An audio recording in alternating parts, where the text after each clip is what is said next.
السلام عليكم ورحمة الله وبركاته أعزائي المتابعين. الأحكام وتنفيذ الأحكام وثغرات تنفيذ الأحكام بتشغل كل الناس. هل اللي عليه حكم غيابي واجب إنه يتقبض عليه أول ما يتقابل مع الضابط أو رجال التنفيذ مباشرة؟ على فكرة لا، والمعلومة بتطبق غلط.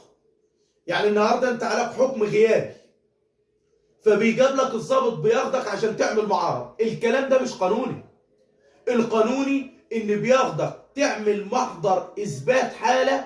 يعني انا اتقابلت مع ضابط مثلا على كمين في طريق صحراوي، ما يجيبنيش مرحل انا عشان اعمل معارضه لان ده حكم غيابي.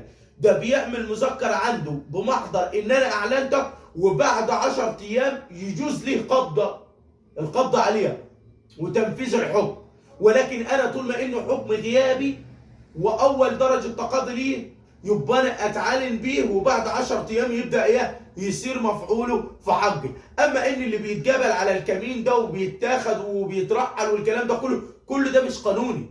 كل ده مش قانوني. هو بيعلنك ان انت عليك حكم غياب ومعاك 10 ايام انك انت تعمل معارضه فيه وبيسيبك. لكن هم بيطبقوا قوانين تانية غير اللي احنا بنعرفها. بس انا واجبي الفت نظرك، لربما انت راجل على حق. لا يا باشا، انت مش من حقك انك تقبض عليه. انت اعلني بالحكم وانا معايا 10 ايام سماح، وبعد كده اقدر اعمل المعارضه. انتظروني في فيديو جديد ومعلومه جديدة.